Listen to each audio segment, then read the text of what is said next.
নির্বাচন যত ঘনিয়ে আসছে, প্রার্থীরা ব্যস্ত ভোটারদের দ্বারে দ্বারে। জয় ছিনিয়ে নিতে দিচ্ছেন নানা প্রতিশ্রুতিও। কোন কোন প্রার্থীর দাবি ভোটারদের হুমকি দিচ্ছেন কোন প্রার্থীর সমর্থকরা। 12 তারিখ কেন্দ্রে সতর্ক পাহারার কথাও বলছেন প্রার্থীরা। সোহান খানের প্রতিবেদন। আগামী 12 ফেব্রুয়ারি ত্রয়োদশ জাতীয় সংসদ নির্বাচন। একই দিন অনুষ্ঠিত হচ্ছে গণভোটও। নির্বাচনকে ঘিরে শেষ মুহূর্তে প্রচারণায় ব্যস্ত সময় পার করছেন বিএনপি, জামাতের নেতৃত্বাধীন 11 দলীয় জোট, ইসলামী আন্দোলন সহ স্বতন্ত্র প্রার্থীরা।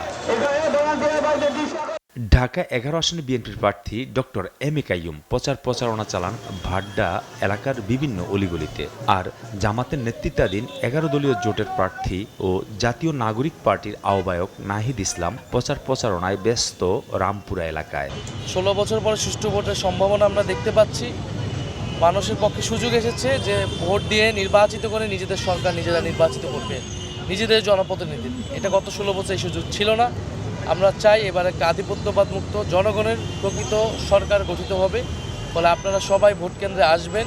আমরা ইনশাল্লাহ ভোট কেন্দ্র পাহারার জন্য থাকব, জনগণের নিরাপত্তা নিশ্চিতের জন্য আমরা থাকব।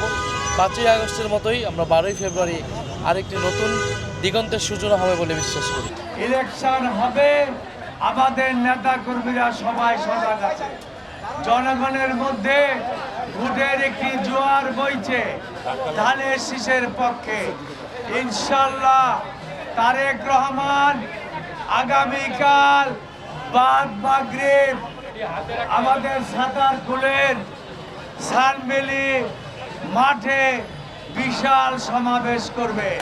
ঢাকা 6 আসনে 11 দলীয় জোটের প্রার্থী ডক্টর আব্দুল মান্নানের পক্ষে পদযাত্রা করেন স্থানীয় ভোটাররা। দয়াগঞ্জ এলাকায় পদযাত্রা শুরু হয়ে এলাকার বিভিন্ন গুরুত্বপূর্ণ সড়ক প্রদক্ষিণ করে সুরিটোলা স্কুল মাঠে এক সমাবেশের মাধ্যমে শেষ হয় কর্মসূচি।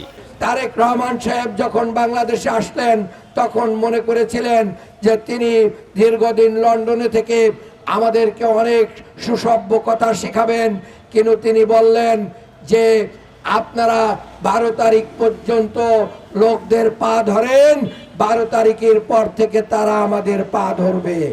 ও ভাই, এটা বাংলাদেশ, বাংলাদেশের মানুষ কখনো ভুল করে নাই।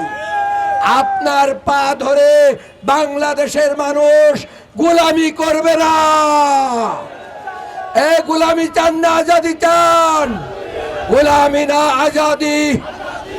ঢাকা 17 আসনে বিএনপির প্রার্থী তারেক রহমানের পক্ষে বাসান টেকে আগুনে পুড়ে যাওয়া ক্ষতিগ্রস্তদের মাঝে সহায়তা দেন তার স্ত্রী ও বিশিষ্ট চিকিৎসক ডাক্তার জুবাইদা রহমান। সোহান খান, এসিটিভি, ঢাকা।